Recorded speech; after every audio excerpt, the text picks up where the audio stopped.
La clonación de ADN es el proceso de hacer múltiples copias idénticas de un fragmento particular de ADN. En un procedimiento típico de clonación de ADN, el gen u otro fragmento de ADN de interés se inserta primero en un fragmento circular de ADN llamado plásmido. La inserción se realiza con enzimas que cortan y pegan ADN y se obtiene una molécula de ADN recombinante. ADN ensamblado de fragmentos provenientes de múltiples fuentes. A continuación, se introduce el plásmido recombinante en bacterias. Se seleccionan las bacterias que contengan el plásmido y se cultivan. Al reproducirse, estas replican el plásmido y lo pasan a su descendencia, y de esta forma hacen copias del ADN que contiene. Los pasos de la clonación de ADN. Primero, abrir el plásmido y pegar el gen dentro de este. Este proceso depende de enzimas de restricción y ADN ligasa. 2. Insertar el plásmido en las bacterias. Se usa selección con antibióticos para identificar las bacterias que incorporaron el plásmido. 3. Cultivar bacterias portadoras de plásmido en gran cantidad y usarlas como fábricas para producir la proteína. Recolectar la proteína de las bacterias y purificarlas. Enzimas de restricción. Se encuentran en bacterias y otros procariontes. Reconocen secuencias específicas de ADN llamadas sitios de restricción y se unen a ellas. Cada enzima de restricción reconoce solo uno o unos pocos sitios de restricción. Cuando encuentran su secuencia blanco, las enzimas de restricción cortan las dos cadenas de una molécula de ADN. Estas pueden cortar que tengan extremos sobresalientes o en la mitad. ADN ligasa. El trabajo de esta es unir fragmentos de ADN recién sintetizados para formar una cadena continua. Mediante el uso de ATP como fuente de energía, la ligasa cataliza una reacción en la que el grupo fosfato del extremo 5' de una cadena de ADN se une a un grupo hidroxilo del extremo 3' de la otra cadena. Esta reacción produce un esqueleto de azúcar fosfato intacto. Transformación y selección bacteriana. Mediante el proceso llamado transformación, pueden introducirse plásmidos y otros tipos de ADN en bacterias. Durante la transformación, células bacterianas preparadas especialmente se someten a un choque de alta temperatura, que las anima a incorporar ADN extraño. Algunas bacterias toman un plásmido y otras bacterias no. Las bacterias que incorporan el plásmido pueden seleccionarse en placas de medio cultivo que contengan un antibiótico.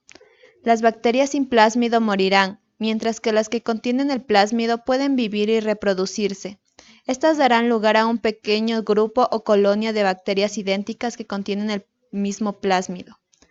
No necesariamente todas las colonias contendrán el plásmido adecuado. Eso es porque durante la ligación, los fragmentos de ADN no siempre se pegan como se quiere. Producción de proteínas. Una vez que se encontró el cultivo adecuado, podemos hacer crecer un gran cultivo. Luego se le da una señal química que les ordena producir la proteína. Las bacterias sirven como fábricas miniatura que producen grandes cantidades de proteína. El gen se transcribe en ARN mensajero y el ARN mensajero se traduce en proteína. En la clonación en eucariotas. En la clonación reproductiva, los investigadores extraen una célula somática madura, tal como una célula de piel de un animal que se desea copiar. Luego transfieren el ADN de la célula somática del animal donante a un óvulo u ovocito, al que se le ha extraído su propio núcleo que contiene ADN. Los investigadores pueden incorporar el ADN de la célula somática del óvulo vacío de dos maneras distintas. Por el primer método, extraen el núcleo que contiene el ADN de la célula somática del animal con una aguja e inyectan en un óvulo vacío.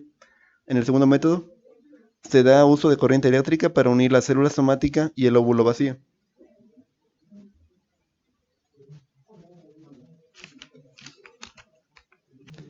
Dory es el primer mamífero clonado exitosamente, y el más famoso.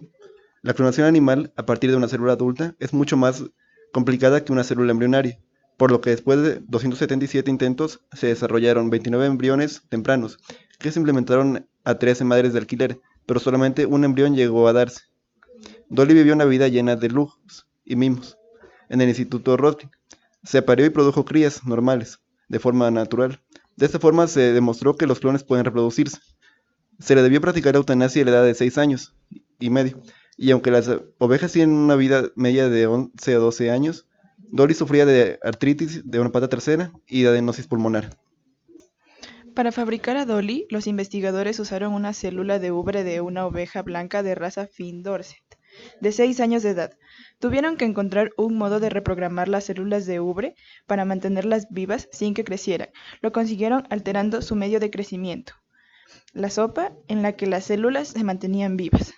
Entonces inyectaron la célula en un óvulo no fecundado al cual se le había eliminado el núcleo e hicieron que las células se fusionaran mediante pulsos eléctricos. El óvulo no fertilizado provino de una oveja hembra escocesa de cara negra. Cuando el equipo de investigación consiguió que se fusionaran el núcleo de la oveja blanca adulta con el óvulo de la oveja de cara negra, tuvieron que asegurarse que la célula resultante se desarrollaría como embrión.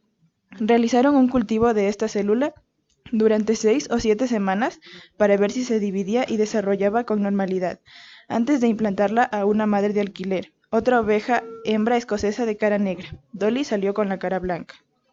El ADN del núcleo se empaqueta en forma de cromosomas, que se acortan cada vez que la célula se replica. Esto significa que los cromosomas de Dolly eran un poco más pequeños que los de las otras ovejas de su edad, y su envejecimiento temprano podría explicarse por el hecho de que se desarrolló del núcleo de una oveja de 6 años de edad.